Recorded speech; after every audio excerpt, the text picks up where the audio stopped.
기득권자와 싸우지 않으면 적폐 청산과 공정사회 건설은 불가능합니다.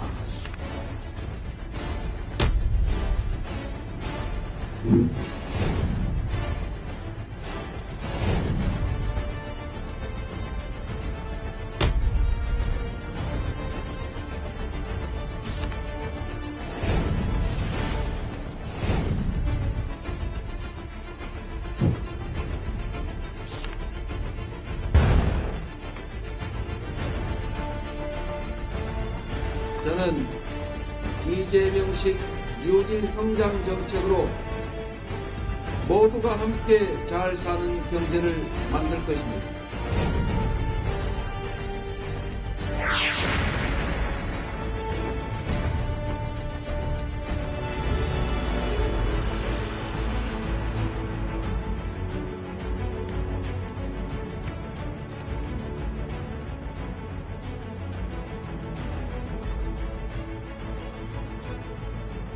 국민 여러분, 이재명입니다. 저는 중고등학교 대신에 어머니 손을 잡고 공장에 출근했던 소년 노동자 출신입니다. 그래서 모든 사람이 공정하게 기회를 누리고 공평한 세상에서 억울함이 없이 살아가는 그런 나라를 원했습니다. 그래서 사법고시를 합격하고도 판검사 대신에 인권 변호사를 선택했고 시민운동가로 또 성남시장으로서 치열하게 우리 사회의 구태 기득권과 싸웠습니다. 정부의 방해에도 불구하고 복지 성남을 만들었고, 그리고 우리 시민들이 자랑하는 성남시를 만들었습니다. 공정한 나라를 원하십니까? 그러면 이재명입니다. 약속을 지키는 정치인을 원하십니까? 공약 이행률 96%의 이재명입니다. 청렴 강직한 대통령을 원하십니까? 친인척 비리를 막기 위해서 형제간의 의절도 마다하지 않았던 불의와 싸웠던 이재명에게 맡겨주십시오. 약속을 지키는 대통령을 원하십니까? 저는 약속을 지켰습니다. 그리고 능력 있는 대통령을 원하십니까? 그렇다면 이재명입니다. 저는 모라토리엄을 극복하고 정부 방해를 뚫고 복지 성남을 만들어낸 능력을 갖고 있습니다. 감사합니다. 네, 지금까지 이재명 시장의 모두 발언을 잘 들어봤습니다. 오늘도 보다 깊이 있고 전문적인 검증을 위해 특별히 두 분의 학자를 검증위원으로 모셨습니다. 국민대학의 홍성골 교수 그리고 연세대학 김호기 교수 나오셨습니다. 자, 우선 그 이재명 시장께서 야권 연합 정권을 만들자. 야권 연합 정권은 역사적 책무다. 이렇게 여러 차례 강조를 하셨어요. 그러나 안타깝게도 여권 못지않게 지금 야권도 통합보다는 분열 양상으로 가고 있지 않습니까? 네. 이 야권 연합 정부 실제로 가능하겠습니까? 가능성 여부는 다음 문제고 해야 되느냐가 먼저겠습니다. 만약에 민주당 혼자 싸우게 된다면 집권의 가능성이 그만큼 낮아지고 또 집권한 후에도 소수 정치 세력이 되기 때문에 실제로 국정개혁을 제대로 해낼 수가 없을 겁니다. 국민들 입장에서는 국민의당이든 민주당이든 큰 차이가 없습니다. 그렇기 때문에 야권이 모두 힘을 합쳐서 오늘의 이 대한민국의 위기를 만들어낸 이 적폐 세력들과 싸워서 청산을 하고 집권의 가능성을 높이고 그리고 국정 동력을 확보해서 유능한 진보라는 것을 꼭 보여줘야 합니다. 어렵기 때문에 해야 되는 일입니다. 쉽다면 누가 그걸 과제라고 하겠습니까?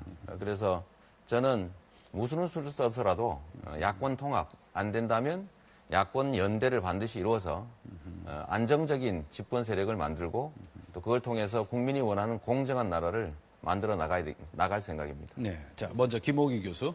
예, 야권 연합 정부라고 하면 그러면 구체적으로 그 방법론은 어떠한 것이겠습니까? 좀 구체적으로 말씀드리자면 그 더불어민주당, 지금 국민의당, 정의당이 있는데요. 이 각 정당들은 이 자기의 독자적인 대통령 후보를 선출할 것입니다. 그러면 이 시장께서 말씀하시는 것이 후보 단일화를 말씀하시는 건지 아니면 그거보다도 좀 더 깊은 어떤 뭐 정책적 그런 뭐 이 연대까지를 포함하시는 것인지 말씀해 주시기 바랍니다. 저는 그래서 결선 투표를 좀 도입할 필요가 있다고 보는 것이고 결선 투표를 통해서 자연스럽게 야권이 하나의 후보로 아마 정리될 수 있을 겁니다. 그렇기 때문에 그 제도를 도입하고 그걸 기초로 해가지고 이제 민주당 또 국민의당, 정의당 또 다른 정치 세력들이 연합을 해서 1등 후보가 예를 들면 대통령을 맡게 되니까 다른 진영들이 어떤 역할을 맡는다는 합의를 하고 연합 정권을 만들어서 예를 들면 우리가 이긴 후에는 각자 맡은 역할을 해 나가는 것입니다. 잠깐 짧게 드리겠습니다. 그 결선 투표제에 대해서는 헌법학자와 정치학자들 사이에 의견이 좀 엇갈리는 것으로 알고 있습니다. 우리 시장께서는 변호사이시기 때문에 법에 대해서 잘 알고 계실 텐데요. 어떻게 생각하시는지요? 그건 약간의 논란이 있긴 합니다만 국회에서 정치권이 합의를 하고 또 국민들 다수가 원한다면 그 문제는 좀 논란은 충분히 극복할 수 있다고 생각합니다. 제가 좀 말씀을 드리죠. 지금 말씀하시는 범야권 연합정부라고 하는 것이 지금 들어보니까 사실은 그동안에 야권이 계속 해왔던 사실상의 후보 단일화 혹은 야권 연대와 별 차이가 없어 보이네요. 네. 방법론만 조금 차이 있는 거죠. 그렇습니다. 사실은. 야권은 기본적으로 국민은 야권 전체 통합을 원하고 그게 안 된다면은 연대라도 하기를 원하고 그래도 안 된다면 마지막 후보라도 단일화해라라고 하는 게 국민의 뜻이라고 생각합니다. 네. 어렵지요. 어렵긴 하지만 역할 분담을 적절히 하고 상호 간의 신뢰가 쌓인다면 특히 후보들 사이에 크게 적대감이 없는 후보가 선출이 된다면 저 같은 사람이 된다면 뭐 저는 충분히 야권 단일화 할 수 있다고 생각합니다. 네, 그래서 제가 좀 추가 질문을 드리면 사실은 이번에 야권 연대 혹은 이 단일화가 어려운 이유는 과거에는 늘 그렇게 해왔잖아요. 근데 항상 졌습니다. 사실은 결과가. 그런데 이번에 야권 연대가 어려운 이유는 문재인 이 전 대표가 워낙 강하게 앞서 나가기 때문에 야권 연대가 어려운 거 아닙니까? 사실은 그 전에 야권 연대가 그렇게 사실은 비판을 받았던 이유는 정책이나 가치 혹은 입장이 서로 다른 이 정치 세력이 그냥 이유불문하고 우리 이기기 위해서 합치자 이랬기 때문에 그런 거거든요. 근데 지금 똑같이 지금 이재명 시장님께서는 똑같은 걸 요구하는 거 아닌가요? 이게 전에 예를 들면 87년에 우리 야권 지지자들은 아주 나쁜 경험을 갖고 있습니다. 이길 수 있다고 믿고 야권이 분열했다가 결정적인 패배를 했죠. 그것 때문에 우리는 민주주의가 상당히 후퇴했다고 생각하고 있습니다.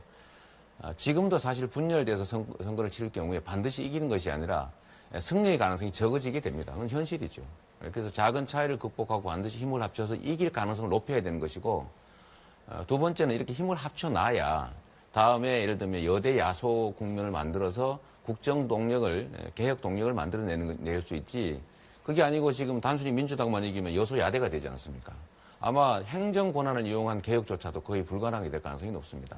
그러면 또다시 아무것도 하지 못하는 그야말로 식물 정권 비슷한 그래서 역시 무능한 진보다라고 해서 아마 진보 정권이 다시 생기기가 어렵게 만들어질 가능성이 있습니다. 그래서 꼭 노력해서 만들어내야 됩니다. 자, 야권 연합 정권은 이 정도면 정리가 된 것 같고요. 이런 말씀을 하셨어요. 트럼프도 TPP, 즉 환태평양 경제 동반자 협정을 탈퇴했는데 우리라고 사드를 파기를 못하겠느냐 그런 말씀을 하셨어요. 참 일견 참 시원하다 그렇게 느낄 수도 있겠지만 정말 미국하고 우리하고 처지가 같지가 않지 않습니까? 그래서 사안을 너무 단순화, 쉽게 보시는 건 아닌가 하는 그런 비판이 나오고 있습니다. 사드 자체만을 놓고 보면 어려운 상황이 분명한데 그걸 좀 넓혀서 보면 지금 대한민국이 대륙 세력과 해양 세력 사이에 끼어서 자주적 균형 외교라고 하는 대원칙을 잃어버리고 편향적인 널뛰기 외교를 하는 바람에 미국과의 관계에서는 종속 관계로 전환되고 있고 일본과는 굴욕적 관계로 중국과는 적대적 관계로 전환되고 있습니다. 이게 계속 진행되면 마치 구한말에 겪었던 것과 같은 그야말로 열강들의 각축장 어쩌면 전쟁을 대리로 치르는 대리 전장화될 위험까지도 있습니다. 사드는 사드 그 자체가 문제가 아니라고 앞으로 우리 대한민국을 둘러싼 주변 외교관계, 국제관계를 매우 심각하게 대한민국의 위기를 초래할 것이기 때문에 되돌려야 되는 게 맞습니다. 다만 이거와 관련해서는 미국이라고 하는 거대한 세력이 있는데 과연 그 합의를 뒤집을 수 있겠느냐라고 말하지만 제가 분명하게 말씀드릴 수 있는 것은 필요한 일이면 해야 되고 어려운 일이기 때문에 대통령을 뽑아서 권력을 주고 맡긴 겁니다. 지금 필리핀 같은 경우도 예를 들면 미국과 70년 우방이었지만 그런 관계들을 좀 벗어나서 중국과 관계 개선을 하다 보니까 미국이 필리핀한테 매달리는 형국이 되고 있습니다. 우리도 이 반도 국가, 즉 주변 강대국이 끼어있는 약소 국가라고 하는 입장을 위기 요인으로만 만들지 말고 우리가 주체적으로 기회 요인으로 만들면 미국의 요구를 다른 강대국을 이용해서 거절할 수도 있고 우리가 필요한 것들을 다른 강대국을 이용해서 얻을 수도 있는 것이죠. 그래서 이 악순환을 막기 위해서 사드는 반드시 처리해야 되고 그러나 그것이 미국과 이미 합의된 것이니까 어렵다라고 하지 않습니까? 그러나 그것은 어떤 협정을 통해서든 뭐 합의를 통해서든 다른 대안들을 만들어내고 또 설득하고 또 국제적 역관계를 이용하든지 해서라도 반드시 처리시켜야 된다. 그게 국가 지도자가 할 일이라고 생각합니다. 자, 먼저 홍성걸 교수 예. 하시겠습니까? 지금 이게 미국하고 먼저 합의를 했기 때문에 지금 파기하기 어렵다라고 하는 얘기를 하시는 분도 있어요. 네. 그렇지만 그것이 파기하는 것이 국익에 부합하다면 파기할 수밖에 없는 거죠. 근데 네, 그렇습니다. 저는 근본적으로 그게 문제가 아니라 지금 사드를 왜 우리가 도입하기로 결정했습니까? 네. 지금 이 시장님 말씀 중에 사드 얘기를 하면서 북한 얘기는 전혀 안 하시거든요. 네. 북한이 핵을 개발하고 미사일을 개발을 해서 국가 안보에 위협이 되기 때문에 그나마 우리가 가지고 있는 어떠한 무기 체계로도 이것을 막을 수가 없으니까 그래서 지금 사드 체계를 도입하자는 미국의 주장에 대해서 우리가 동의하고 이걸 좀 가져오는 거죠. 네. 더군다나 사드 체계 하나를 가지고 우리가 지금 북한 미사일 문제 다 해결하는 거 아니지 않습니까? 네. 할 수 있는 거. 근데 시장님은 북한 문제에 대해서는 해결책이 전혀 없는데 자주적 외교 균형 외교만을 위해서 지금 사드를 철폐하자 그러면 한미 동맹 버리자는 얘기입니까? 이게 이제 오해인데요. 사드는 인구의 절반 이상이 사는 수도권은 전혀 커버하지 못하는 거 다 알고 있습니다. 그리고 최근에 사드는 미군 기지 방어용이라고 이미 발표했습니다. 사드 설치 때문에 중국이 북핵 개발 억제를 위한 대북 국제 공조에서 후퇴하고 있습니다. 왜냐하면 한미일이 사드를 매개로 군사 동맹을 맺고 중국을 봉쇄하는 작전의 일부이기 때문에 중국은 불안감을 느끼고 북한과의 관계 개선에 나서게 된 거죠. 그래서 이 북한의 북핵 개발을 사드가 막는 것이 아니라 오히려 북한으로 하여금 여지를 갖게 해서 핵 개발의 국제 제재가 어렵게 됐습니다. 즉 북한은 안보상 이익을 얻었고 사실 우리는 안보상으로 불이익을 얻었죠. 또 한 가지는 우리가 경제적으로 잃는 게 너무 많습니다. 이 사드 말고도 사실은 북한의 핵 개발을 막는 방법은 많죠.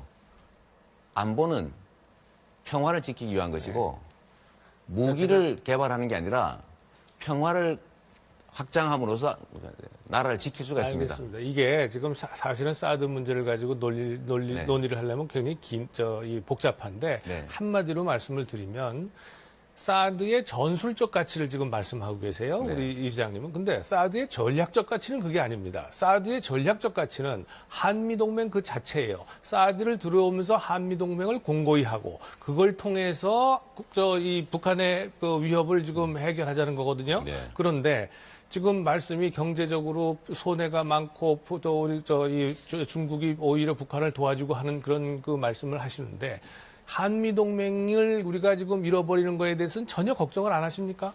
한미동맹은 그야말로 주한미군으로 표현되는 한미동맹은요. 오로지 한반도의 안보만 위해서 와 있는 게 아닙니다. 다 아시는 것처럼 미국의 세계 군사 전략 때문에 한반도에 임시 진주하고 있는 것이죠. 그러면 미국의 요구를 들어주는 것이 한미 관계를 발전시키는 거라고 하면 앞으로 그러면 트럼프 대통령이 요구하는 바대로 지금 안 그래도 독일은 18%, 일본은 50%, 우리는 77%의 엄청난 주둔비를 부담하고 있는데 여기다 2배를 더 내라는 요구를 하고 있지 않습니까? 그럼 한미 동맹을 강화하기 위해서 달라는 대로 다 주고 이렇게 해야 되는 건 아니지 않습니까? 다른 문제고요. 그러니까 주둔군 부담 문제는 전혀 다른 문제고요. 그래서 사회자가 좀 나서겠습니다. 이 정도면 이제 두 분의 말씀의 취지를 충분히 시청자들이 이해를 했으리라 짐작하고요. 자, 김호기 교수 질문해 주시죠. 두 분 토론에서 저는 이재명 시장님의 의견이 훨씬 더 좀 공감이 갑니다. 예, 말씀하시죠. 근데 그럼에도 불구하고 일반적으로 우리 사회에서 보수는 안보에 능하고 네. 진보는 안보에 무능하다. 이런 이야기들이 계속 있어 왔습니다. 물론 저는 여기에 동의하지 않습니다. 진보 정권 10년과 우리가 보수 정권 9년을 비교하면 이 진보 정권 10년에서 군사적 긴장이 훨씬 더 낮았습니다. 네. 그런데 그럼에도 불구하고 제가 조금 전에 말씀드렸듯이 적어도 보수적 유권자와 중도적 유권자까지 그러니까 안보 문제에 대해서 진보적 정치 세력들은 좀 다소 좀 역량이 취약한 것 아니냐, 즉 무능한 것 아니냐. 이렇게 생각하시는 분들이 적지 않은 것 같습니다. 그래서 이 시장님의 좀 포괄적인 그런 맥락에서 어떤 안보관이라고 해야 될까 이런 이야기를 좀 해주시기 바랍니다. 대한민국은 이미 군사비 지출이 전 세계에서 봤을 때 군사력 기준으로 11위, 북한은 25위입니다. 대한민국의 군사비가 무려 연간 40조 원을 넘고 있는데 북한의 1년 총생산보다도 더 많습니다. 이런 상태에서 미국에 의지하지 않으면 방위가 불가능하다라고 하는 것은 국민에 대한 배신행위고 거기에 더해서 말씀드린다면 이 소위 보수 정권이라는 집단들은 안보를 악용을 했지 안보를 제대로 하는 집단이 아닙니다. 대표적인 예가 자기들의 정치적 이익을 얻기 위해서 선거에 이기겠다고 북한에다가 돈 줄 테니까 휴전선에서 총격 도발해달라고 부탁까지 하는 집단 아닙니까? 엄청난 방위 비리를 저지르기도 하고 또 대개 군대에 안 갔다 온 사람들이고 그래서 그런 것들을 보면 그야말로 안보는 보수가 유능하고 진보는 안보에 무능하다는 얘기는 사실이 아니죠. 오히려 군사비 지출 증가 속도를 보면 참여정부 때 훨씬 더 높았다는 거 아닙니까? 오히려 국방 비리 같은 걸 없애고 깨끗하게 군을 관리 유지하고 그야말로 그 스마트 강군으로 선진 강군을 만들어야 진짜로 안보가 되는 것이지 그냥 말로만 안보하고 부정부패하고 이런 게 무슨 안보에 유능한 말씀 중에 집단이겠어요? 죄송합니다. 좀 추가 질문 하나 드려도 될까요? 예, 말씀하시죠. 지금, 그러니까 이제 한미 관계를 우리가 동맹 관계라고 얘기하고 한중 관계를 흔히 동반자 관계라고 얘기하는데 주로 이제 이 대북 관계와 한미 관계에 대해서만 말씀하셨는데요. 한중 관계에 대해서는 어떤 그런 생각과 비전을 갖고 계신지 듣고 싶습니다. 그야말로 지금까지 추진해왔던 대로 노태우 대통령 이래로 추구해왔던 정책이 있지 않습니까? 전략적 동반자 관계, 전략적 우호 관계, 우호 협력 관계를 유지해야 된다. 그러나 군사적으로 또는 뭐 외교적으로 우리가 미국과의 각별한 관계에 있는 게 사실이고 또 역사적 연원도 있으니까 존중은 하되 그 존중이 변화돼 가지고 종속 관계로 미국이 하라는 대로 다 하고 국익은 다 잃어버리고 한반도에서 자주적 균형 외교로 가는 게 흔들리기까지 해서는 안 된다는 겁니다.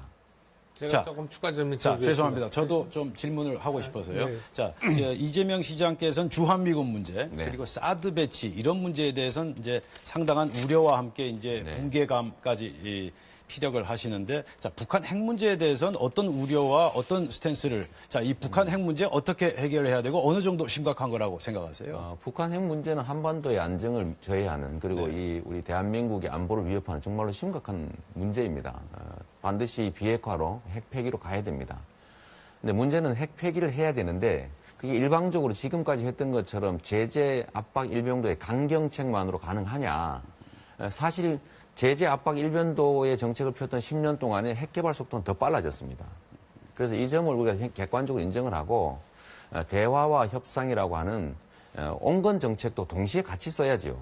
왜 두 가지 좋은 정책들이 있는데 이걸 융통성 있게 구사하지 않고 오로지 제재 일변도, 강경책 일변도만 하느냐. 우리가 외교 정책, 대북 정책을 하는 제일 큰 이유는 사실은 전쟁을 겪지 않고 평화적으로 안전하게 살자는 거 아닙니까?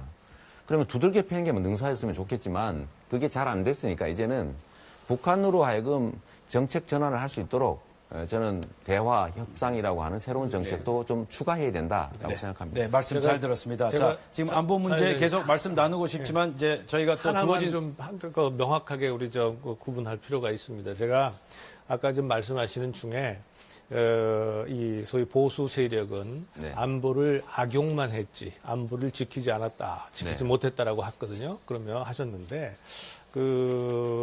이 군에 있어서의 예를 들어서 방산 비리가 보수 정권에만 있었고 진보 정권에는 없었습니까? 그게 첫째 질문이고요. 두 번째는 자, 북한이 제재 일변도로 해서 압박을 했더니 핵실험을 하고 더 했다라고 하는데 최초의 핵실험, 핵개발, 미사일 개발은 전부 다 진보 정권 이후에 나왔습니다.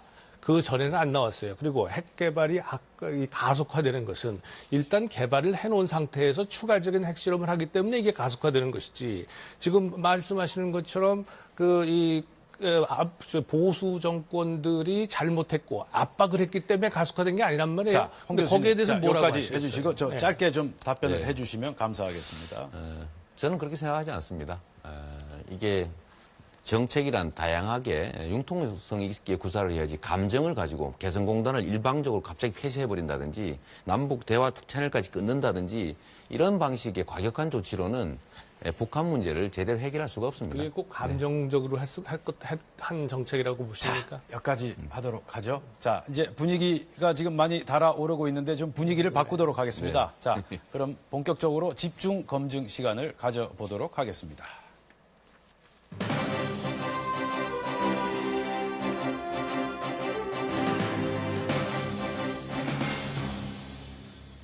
네, 오늘도 어제와 마찬가지로 대선 주자와 검증위원 간의 1대1 토론 시간을 마련했습니다. 먼저 김호기 교수께서 세상 교체론이라는 주제를 놓고 이재명 시장과 1대1 토론을 벌이겠습니다. 자, 김호기 교수 시작해 주시죠. 이 시장님, 네. 보수 진보의 관점이 아니라 국민적 관점에서 질문을 드리는 네, 것이고요. 그리고 도중에 제가 말을 이렇게 끊더라도 괜찮습니다. 또 그렇게 이해해 주시기 바랍니다. 먼저 가볍게 시작해 보겠습니다. 이 별명이 사이다신데요. 네. 그 별명 마음에 드십니까? 별로 그렇게 썩 마음에 들지는 않습니다. 저는 사이다 마시는 게 무척 좋던데요. 네, 시작하겠습니다. 이게 좀 가벼워 보여서 그런 거죠. 네. 이번 대선에서 제시되는 핵심 담론 중 하나가 이제 교체론입니다. 네. 문재인 대표의 정권 교체론, 안희정 지사의 시대 교체론. 그만두셨지만 반기문 청장은 이 정치 교체론을 제시하셨습니다. 일각에서 이제 이 시장님을 이제 기득권 교체론이라고 이야기를 하지만 최근에는 이제 세상 교체론이라는 말을 많이 쓰시고 좋아하시는 것으로 보입니다. 세상 교체론의 담긴 의미는 무엇인지요? 껍데기를 바꿔도 알맹이가 바뀌지 않으면 실제 결과가 별로 바람직하지 않죠. 지금 권력 담당자 또는 권력 담당 세력을 바꾼다고 해도 그 뿌리에 해당되는 기득권들을 교체해내지 않으면 실제로 세상 사람들의 삶은 바뀌지 않을 겁니다. 권력을 담당하는 사람은 바뀌었다고 해도 이 불공정하고 또 불평등한 이 격차가 엄청난 이 사회는 바뀌지 않을 거기 때문에 내용을 바꿔야 된다는 것이고 또 내용을 바꾸는 데서 가장 중요한 것은 우리 사회를 실제로 지배하고 있는 경제 권력, 그중에서도 소위 재벌 가문들의 이 부당한 횡포들을 제지할 수 있어야 됩니다. 그런데 만약에 이 교체되는 권력이 그 재벌 권력들과 싸울 수 없거나 또는 싸울 의지가 없거나 그 자체들을 실질적으로 교체할 의지가 없다면 실제로 거의 바뀌는 건 없을 거라는 거죠. 그럼 재벌 말고 다른 기득권 세력은 어떤 집단들이 있을까요? 제일 중요한 것은 역시 부패 정치 세력들이겠죠. 부패한 정치 세력, 또 부패한 검찰 등을 포함한 행정 권력, 많은 것들이 있지만 그러나 그걸 실제로 지배하는 것들은 이번 박근혜 최순실 게이트에서 봤던 것처럼 결국은 재벌들이 자신들의 이익을 얻기 위해서 정치 권력, 행정 권력까지도 쥐락펴락했던 거 아니겠습니까? 그래서 가장 큰 건 역시 경제 권력, 그중에서도 재벌 권력일 테고 거기에 기생하는 또는 같이 공존하는 뭐 부패한 정치 권력, 부패한 검찰 권력, 부패한 뭐 행정 권력 이런 것들이 있겠죠. 예, 이 시장님께서는 이제 두 번째 질문입니다. 네. 내가 진짜 보수다. 새누리당을 밀어내고 그 자리를 차지하겠다고 선언했습니다. 네. 이 시장님은 더불어민주당 후보들 가운데 가장 진보적인 분으로 국민들은 아마 생각하고 있는 것 같습니다. 진짜 보수라는 주장에 대해 유권자들은 좀 다소 혼란스러운데요. 보수라고 주장한 까닭은 무엇이고 그 의미는 무엇입니까? 역설적 표현이었습니다. 그러니까 대한민국은 보수라는 이름을 가진 정치 세력들은 사실은 구태 불법 기득권 세력들이었죠. 예를 들면 지금 박근혜 대통령을 포함한 그 정치 세력들처럼 국가 권력을 악용해가지고 범죄를 저지르다시피 하는 그런 집단들인데 이거는 정상적인 의미의 보수가 아닙니다.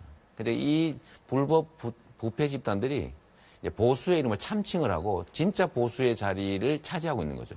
그러다 보니까 우리나라에는 법을 지키고 원칙과 상식을 지키고 그리고 도덕과 책임을 다하는 집단들이 원래 보수인데 이 사람들이 마치 진보인 것처럼 밀려나 있는 겁니다. 그리고 원래 의미의 진보는 오히려 극좌 이렇게 밀려나 있는 거죠. 그래서 이걸 좀 정상적으로 좀 되돌려야 된다.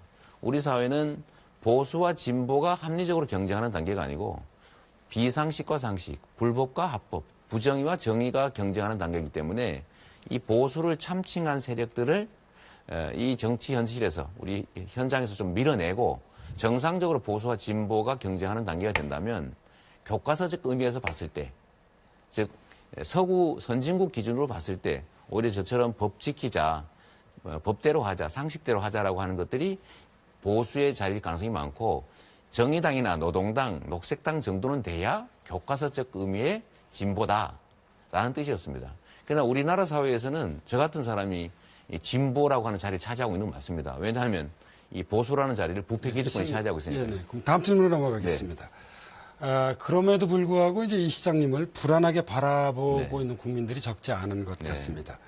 정치에서 개혁 혁신 못지않게 중요한 것은 통합입니다. 네. 이 가짜 보수 세력이든 진짜 보수 세력이든 보수 세력에 대한 통합이 이 시장님께서 만일 대통령이 되신다면 대단히 중요한 국가적 과제가 될 텐데요. 어떻게 보수 세력을 통합해내시겠습니까? 우리가 간단하게 얘기하면 이웃집하고는 잘 살아야 됩니다. 서로 존중하고. 그런데 이웃집의 이름으로 숨어있는 범죄 집단들, 강도들하고는 같이 살면 안 되죠. 그건 청산해내야 진짜 이웃들하고 같이 살 수가 있습니다. 저는 대한민국의 제1과제가 이 소위 적폐 세력들, 불공정과 불평등과 격차를 만들어내고 거기서 이익을 받던 집단들을 청산해내야 비로소 공정한 나라가 시작되고 진정한 의미의 보수와 진보가 경쟁하는 정상적인 사회가 된다고 봅니다. 대통령이 됐다고 하면 그야말로 범죄 집단에 속하는 그야말로 부정의한 집단까지 다 끌어안아서 반쯤 용서할 게 아니라 그 부분들은 정확하게 청산하고 불법은 철저히 쳐내고 부패는 철저히 쳐내고 불공정도 쳐낸 다음에 상대 진영들하고는 통합하고 함께 해야죠. 예, 그 출마 선언문을 읽어봤습니다. 가족 이야기에 관한 것이 뭉클했습니다. 특히 어머니와 아버지, 여동생에 관한 이 그 이야기는 저를 이제 울컥하게 만들기도 했습니다. 현재 아들이 두 그렇습니다. 있죠. 네, 예. 그 아이들에게 이제 오늘 제가 던지는 질문의 주제는 세상 교체입니다. 어떤 세상을 물려주시길 원하는지 간단히 한 30초 내로 말씀해 주시기 바랍니다. 아들들에게 한번 이야기를 해 주시기 바랍니다. 제가 바라는 세상은 모든 사람들이 공정한 기회를 누리는 세상입니다. 지금처럼 기회와 자원을 특정 소수가 다 차지하고 그다음 불공정한 경쟁을 통해서 부당한 이익을 얻는 소수가 있고 거의 다수 대부분의 사람들은 그 자기의 몫을 누리지 못하는 사회는 개인들에게도 희망을 뺐지만 국가적으로도 발전 가능성을 잠식하게 됩니다. 제가 바라는 세상, 법이 지켜지고 상식이 지켜지고 공정한 기회가 보장되고 공정한 경쟁을 통해서 자기가 기여한 만큼 가질 수 있는 사회, 그야말로 우리 민주공화국이 지향하는 자유롭고 평등한 세상이 되길 바랍니다. 네, 자 김옥희 교수 수고하셨습니다.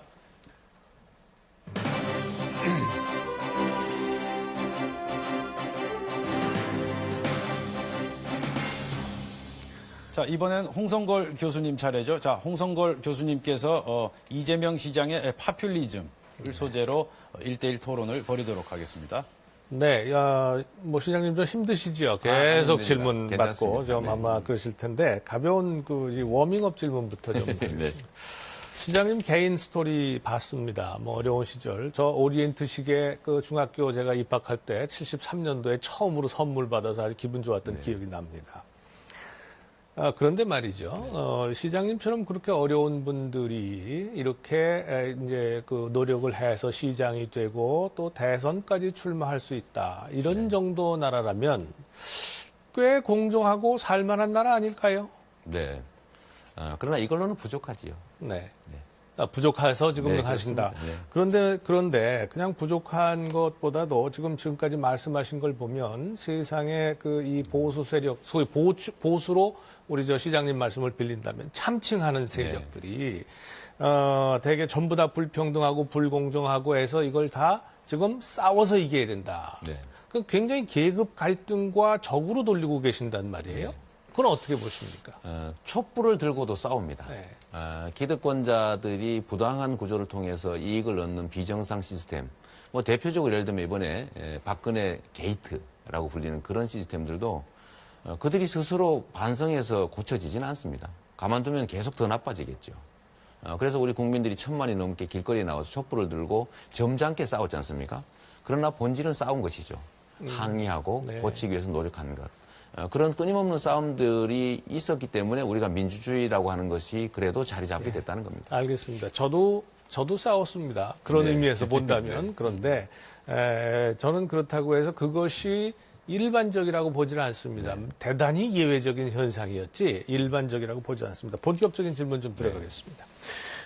시장님 보통 아마 포퓰리즘 이 대중영합주의라고 비판 많이 받으실 겁니다. 네. 그런데 그 중에 이제 하나가 나중에 우리 얘기하겠습니다만 기본소득제 문제인데 이 재원동원의 방법으로서 제시하신 게 국토보유세라고 하는 것을 네. 주장을 하셨습니다. 그 간단하게 좀 설명을 한번 네. 해주실까요? 예. 제가 그래서 미리 설명을 좀 쉽게 하기 위해서 준비를 네. 해왔습니다. 네, 여기 보여드리겠습니다. 이게 지금 보이실까 모르겠는데 저는 기본소득을 지금 재원을 마련할 때 두 가지 방법을 가지고 있습니다. 첫째는 증세 없이 일단 현재 있는 국가 예산을 조정해서 하는 방법. 저희는 한 43조 원 정도를 내년부터 시작하겠지만 그중에 28조 원 정도는 내년부터 당장 현재 있는 예산을 조정해서 충분히 마련할 수가 있습니다. 첫째로 매년 국가 예산이 16조 원에서 18조 원씩 늘어납니다. 거기 좀 더하기 위해서 올해 예산 400조 원 중에서 한 3% 정도면 28조 원을 마련할 수 있죠. 그래서 이걸로 일단 2,800만 명의 국민에게 아동수당, 또 청년수당, 학생수당, 또 노인수당, 장애인수당, 또 이런 농어촌, 농어민수당을 지급할 겁니다. 두 번째로 저희는 법령을 개정해야 되는 것들을 하나 준비하는 것이 바로 국토보유세인데 제가 국토보유세만 하자는 건 네. 아닙니다. 네. 알겠습니다. 네. 그래서 국토보유세가 아마 이제 제가 내용을 간단히 좀 말씀드리면 이제 모든 토지 가지고 있는 사람들 다 내자 그런 말씀이잖아요. 그렇죠? 그렇습니다. 네. 그런데 그러면 그 토지 가지고 있는 분들 중에는 농민도 있고 네. 지자체도 있고 하여간 지금 우리 사회에 도움을 필요로 하는 사람들이 상당한 토지를 가지고 있습니다. 그렇죠? 네, 그렇습니다. 다 내야 됩니까? 네. 예. 이 국토보유세의 취지는 네. 국토보유세로 내는 돈은 딴 용도로 쓰지 않고 네. 모든 국민에게 공평하게 기본소득을 지급합니다. 그런데 전 국민 중에서 95%는 자기가 아예 내지 않거나 땅이 없으니까요. 또는 내더라도 낸 돈보다는 훨씬 많이 받게 됩니다. 1년에 30만 원 정도의 토지에 대한 세금을 내는 사람 거의 없습니다.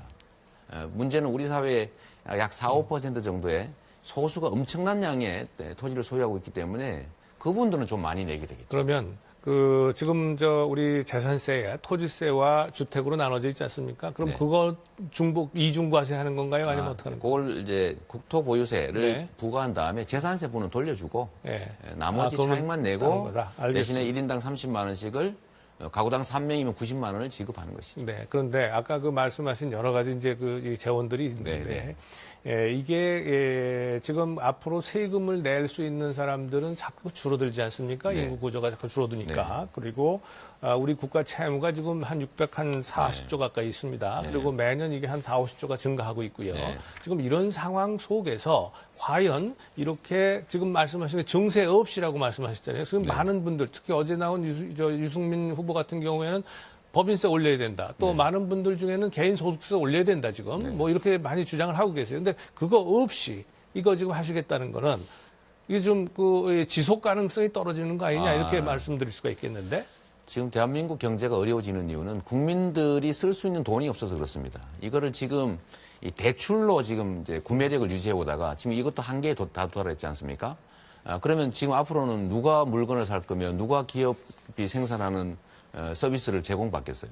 그래서 국민들의 소득을 올려야 경제가 살아난다. 즉 경제가 성장이 가능하다는 것은 이재명의 주장이 아니라 IMF라든지 세계은행 등의 주장 아니겠습니까? 포용적 성장론이라고 하는 거죠. 국가 부채는 그냥 우선 국가 두고. 부채는 더 이상 늘리지 않은 쪽으로 가야지. 지금 계속 늘어온 거를 특정 임기에 있는 대통령이 줄일 수가 쉽게 있겠습니까? 더 늘리지 않는 것마도 착한 일이죠. 시간이 이제 얼마 없기 하시고 때문에 안보 파퓰리즘 쪽으로 제가 질문을 좀 드리겠습니다. 저도 한번 얘기할 기회를 주십시오. 그래서 국토보유세는 모든 토지를 소유한 사람들이 내지만 95% 이상의 국민들은 내는 것보다 더 많이 받기 때문에 실제로 이게 우리나라의 엄청난 자산 불균형을 교정하는 효과가 있습니다. 제가 하나 잠깐만 보여드리도록 하겠습니다. 이게 지금 우리나라 상황이 얼마나 심각한지를 다들 잘 모르시는데 이걸 잠깐 보시면 1년에 버는 국민 총소득 중에서 상위 10%가 무려 48%를 가져갑니다. 인구의 절반 50%는 겨우 5% 나눠 갖고 있어요. 곧 그러다 나중에 보니까- 기본소득제 하실 때 말씀을 아니, 우리가 아니, 하실 수 있는데 괜찮습니다. 예, 자산 또 보유분을 보면 이 중에서 이 10%가 무려 이 66%를 가지고 있어요. 인구의 절반은 겨우 2%도 안 되는 것 가지고 있습니다. 네. 이러다 보니까 너무 불균형이 심화돼서 이거를 불균형을 완화시켜야 되는데 그게 바로 아주 미세한 정도에 불과한 국토보유세라는 겁니다. 알겠습니다. 제가 네, 자, 홍성걸 네. 교수님 수고하셨고요. 네. 자, 이 기본소득 문제 그리고 국토보유세 문제는 공약 검증을 할 때 또 계속 할 수가 있을 것 같습니다. 자, 군포 수고하셨습니다. 말씀 하시죠 뭐. 예, 근데 시간이 지금 다 네, 돼서 홍성걸 교수님 수고하셨습니다. 국가 예산 28조 원을 들여서 연 100만 원씩의 기본소득을 지급할 것입니다.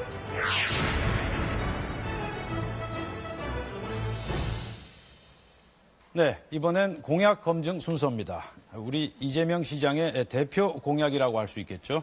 기본소득 제도를 놓고 열띤 토론을 벌여보도록 하겠습니다. 자, 이재명 시장님, 이 기본소득 그리고 국토보유세 이 굉장히 파격적인 그런 조치라고 이제 알려져 있는데 우선 기본적인 철학, 어떤 철학을 가지고 이런 아이디어를 내셨는지 짧게 좀 말씀을 해 주시죠. 잠깐 말씀드렸던 것처럼 지금 대한민국 국민들 주머니가 얇아져가지고 기업이 투자를 할 데가 없습니다. 물건 살 사람이 없는 거죠. 점점 줄어들고 있습니다. 그래서 경기 침체가 오는데 이 경기 침체를 극복하는 방법으로 대공황 때 썼던 방법이 있습니다.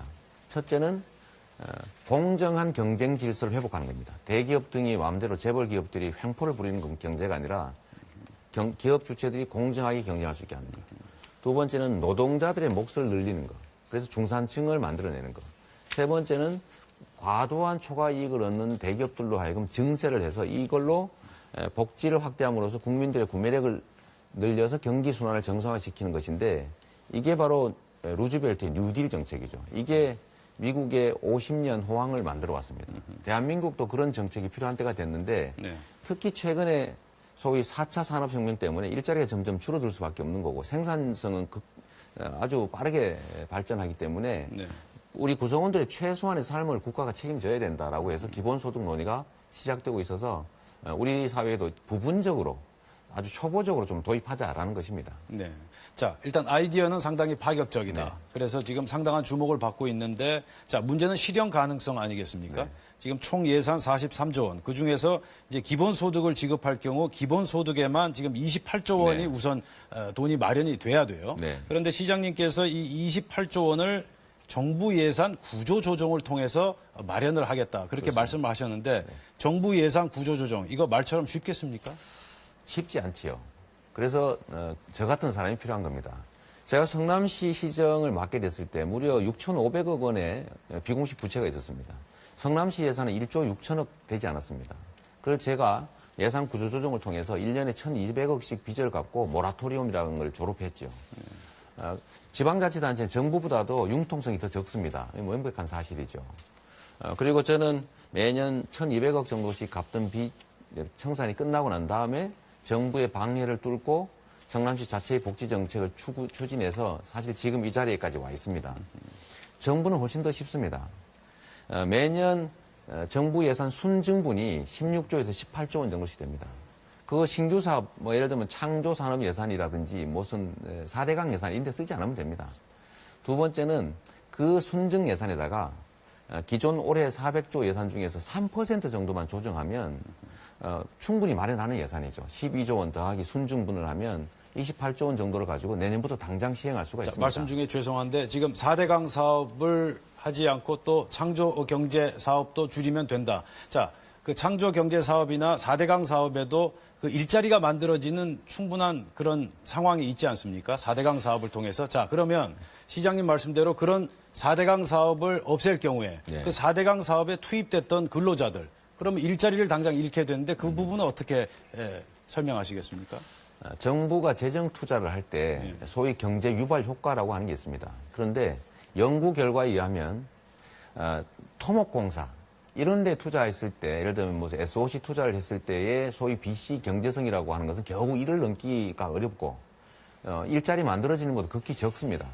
그런데 사람에게 투자했을 때 그 경제 유발 효과가 훨씬 더 크고 특히 교육 투자나 이런 것들로 그게 유입될 때는 몇 배의 투자 효과가 있다는 연구 결과가 있습니다.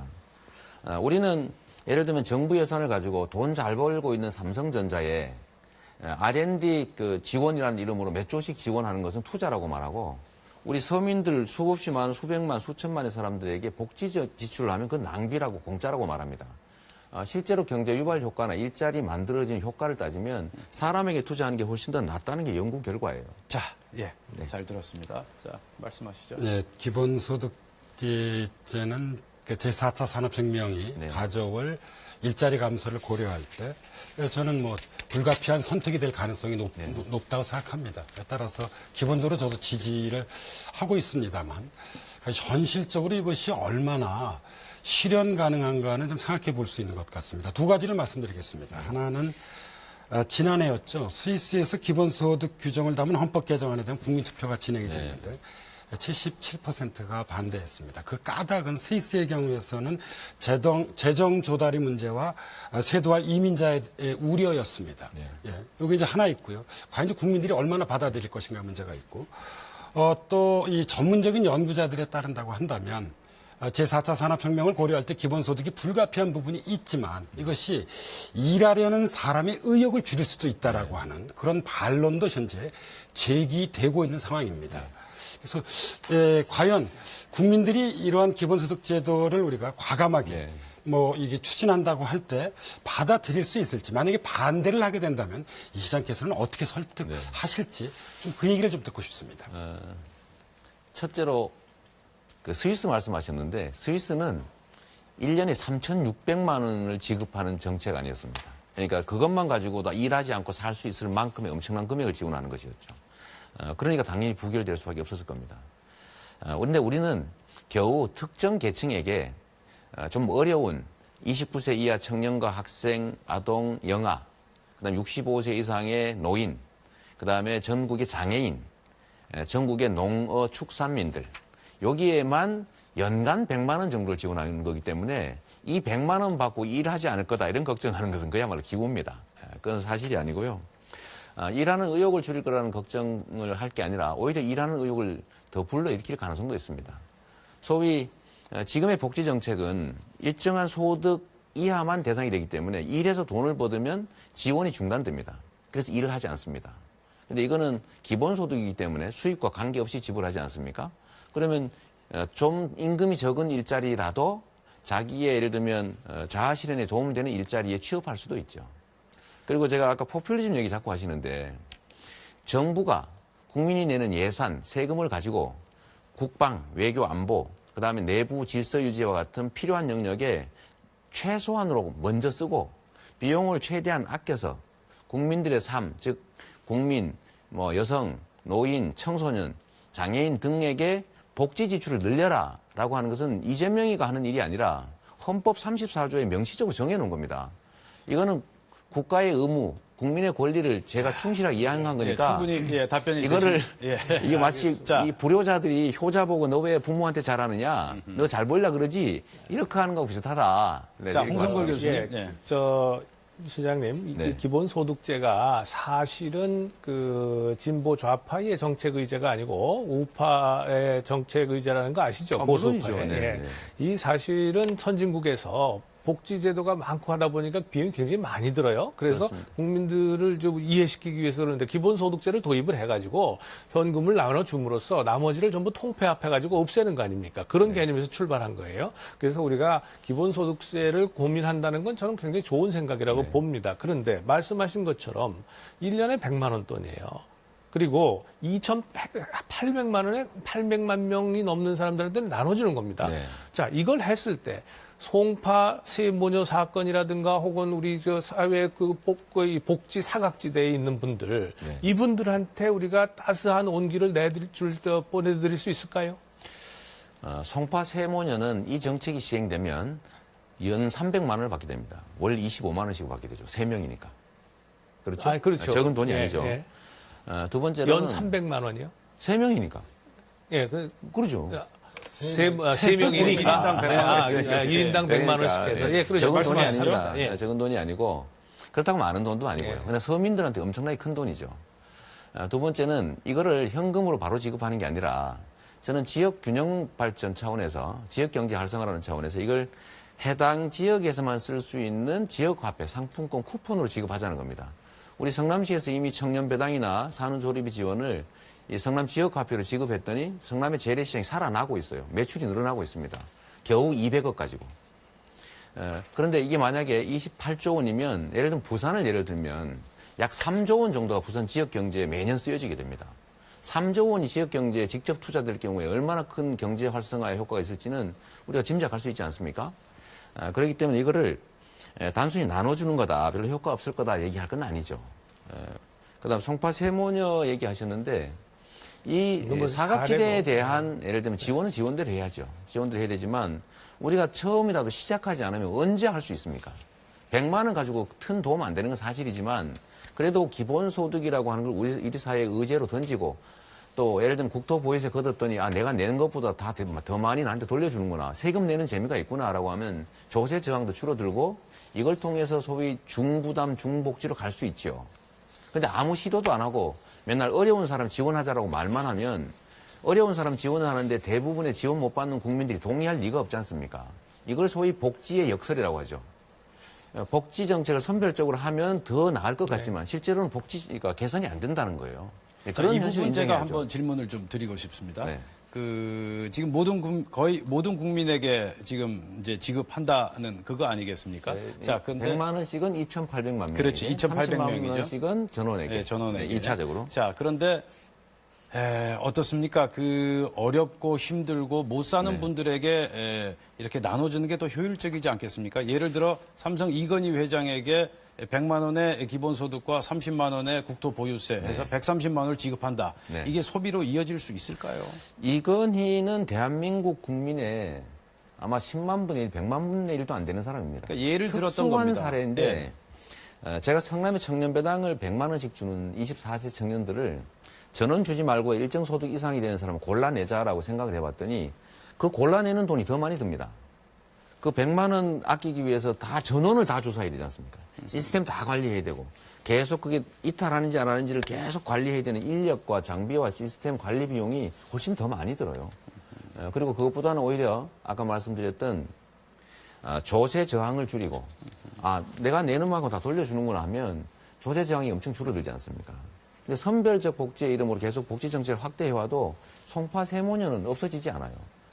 지금 전 세계에서 노인 자살률이 가장 높은 나라가 대한민국이고 청소년 자살률 제일 높은 나라가 그 대한민국이고 송파 해결이 안 되지 세모녀 않습니까? 살해 사건이 어떤 선별적 복지의 문제점 때문에 생긴 겁니까? 아니면 전체적인 우리 행정 시스템의 문제입니까? 어떻게 보십니까? 대한민국의 복지 수준이 너무 낮고 전체적으로 예를 들면 GNP 대비 10%에 겨우 불과해서 제가 볼 땐 너무 지금 적고요. 기본소득제나 이런 제도를 시행하게 되면 오히려 어려운 분들, 가난한 분들 복지 혜택을 받아야 되는 분들이 오히려 피해를 입게 되는 그런 그래서 부작용도 제가 있을 것 같습니다. 기존에 있는 복지 정책에 전혀 손을 대지 않고 이건 추가하겠다는 겁니다.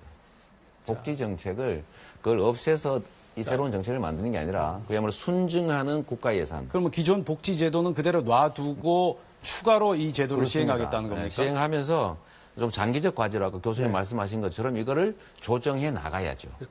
보십시오. 그러면은 지금 현재 400조 예산 중에 130조가 복지노동 예산입니다. 네. 그런데 지금 160조 정도 되죠. 예, 그런데 거기에다가 지금 더 이제 얹어서 이렇게 되면 거의 우리 예산에 거의 50% 가까이가 이제 복지 예산이 갈 텐데, 복지 노동 예산이 갈 텐데, 그러니까 시장님이 그냥 그대로 두고라고 말씀을 하셨기 때문에 그렇다면 이것이 얼마나 지속 가능할 거냐 하는 문제예요.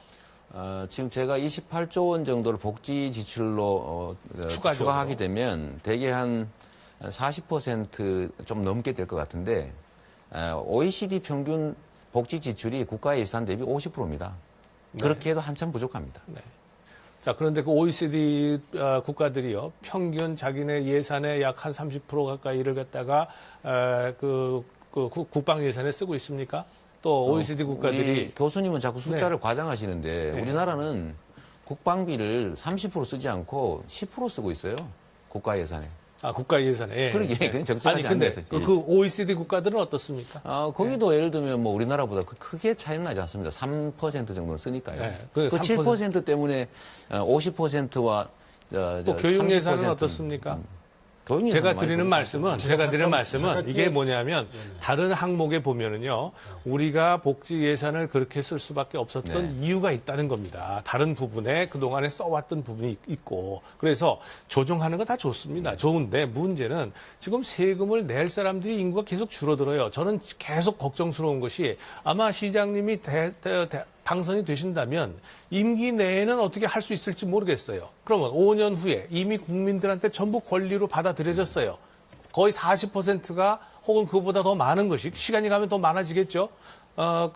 이 복지 예산 들어가게 되면 교수님. 어떻게 되겠습니까? 지금 우리나라의 제일 심각한 문제가 출산율 저하인데 이 출산율이 떨어지는 제일 큰 이유는 보육, 교육 비용이 워낙 많이 들고 취업이 안 되기 때문에 그렇습니다. 보육, 교육을 개인들한테 맡길 게 아니라 국가의 책임을 늘려야 되고 제가 이 기본소득을 지급하는 내역을 자세히 보시면 0세부터 29세까지입니다. 65세 이상 노인. 이 취약계층들에 대한 지원을 좀 늘려야 특히 교육, 보육 이런 비용들을 늘려줘야 국민들이 부담을 줄여서 애를 낳을 거 아닙니까? 하다못해 아동수당 아니면 보육수당 또 학생수당, 청년수당 이런 걸 주면 그래도 29살까지 그래도 한 3천만 원 국가로부터 지원받는 거예요. 그래서 지원을 받아야 개인의 비용 부담이 줄어들 거 아닙니까? 그래야 애를 낳을 거고 그래야 출산율이 올라갈 거고 그래야 지금 교수님이 걱정하는 그 문제를 해결하지요. 지금처럼 예를 들면 정부 예산을 지출하는 방식이 주로 대기업 중심의 중소기업 쪽보다는 대기업, 노동자를 탄압해서 노동자들 임금 수준을 계속 떨어뜨리고 이런 방식으로 이 국가가 좀 발전할 수 있겠어요. 아니, 국가가 노동자를 탄압해서요. 제가 잠깐만, 그러면 김호기 교수께서 잠깐만 끼어들자면요. 이게 제4차 산업혁명과 어떤 이 전체적인 그런 노동시장 변동을 보면 사실 저는 기본소득 도입은 불가피하다고 생각을 하고 있고요. 아까 보수진보 그런 이제 이 맥락에서 우리 사회에 실현 가능하고 지속 가능한 기본소득 제도를 만들어야죠. 그러니까 이번 대선에서 어떻게 보면 이게 이제 처음으로 의제화된 셈인데요. 사실 이재명 시장이 제시하는 대안은 연 100만 원 정도이기 때문에 시작하자는 겁니다. 시작하자는 그런 어떤 출발점으로서 나름대로 좀 의미가 있는 것 같고요. 저희 패널들끼리 이렇게 서로 논쟁하는 것이 아니라 실제로 우리 복지 수준이 OECD 이 다른 국가와 비교해보면 여전히 낮은 수준이거든요. 자, 28조 논쟁을 하셔도 나쁘진 않습니다. 끌어올릴 수 그런데 있습니다. 지금 안타깝게도 지금 시간이 다 돼가고 있거든요. 그래서 또 우리 다음 기회에 이재명 시장님 모시고 또 토론을 할 수 있는 그런 기회를 마련해 보도록 하겠습니다. 자, 시간이 다 돼서 이재명 시장의 마무리 발언, 마무리 제언을 들어보도록 하겠습니다. 자, 시간은 1분입니다. 기본소득에 관한 건가요? 아니면 어떤 말씀이라도 좋습니다. 이게 다 끝난 건가요? 예, 1분입니다. 오늘 우리 국민 여러분께 저의 소신을 몇 가지 아주 부분적으로 말씀드렸습니다. 새로운 세상, 공정한 세상은 거대 기득권들의 횡포를 억제하는 데서부터 시작됩니다. 대한민국의 진정한 기득권자들은 재벌입니다. 이재용 삼성 부회장은 거대한 범죄 행위를 저지르고도 구속되지 않습니다. 그리고 촛불 시민들이 원하던 그야말로 과거가 청산되고 공정한 나라는 지금 좀 멀어 보입니다. 그러면 대통령을 정말로 좋은 청렴하고 강직하고 유능한 사람을 뽑아야 비로소 이 나라가 제대로 발전할 수 있습니다. 이 나라의 진정한 기득권자, 재벌로부터 자유로운 유일한 후보, 저 이재명이라고 자부합니다. 평생을 공정사회를 위해서 거대 기득권과 싸워왔습니다. 앞으로도 계속 우리 국민과 함께 싸워나갈 겁니다. 모두가 공정한 기회를 누리고 공평하게 살아갈 수 있는 공정한 나라, 저 이재명이 만들어 보겠습니다. 자, 이재명 시장님 오늘 수고하셨고요. 마지막까지 최선을 다하시길 바라겠습니다. 네, 감사합니다. 자, 여러분 어떻게 보셨습니까? MBC 특집 대선 주자를 검증한다. 오늘은 이재명 시장과 함께했습니다. 내일은 국민의당 안철수 의원입니다. 여러분 감사합니다.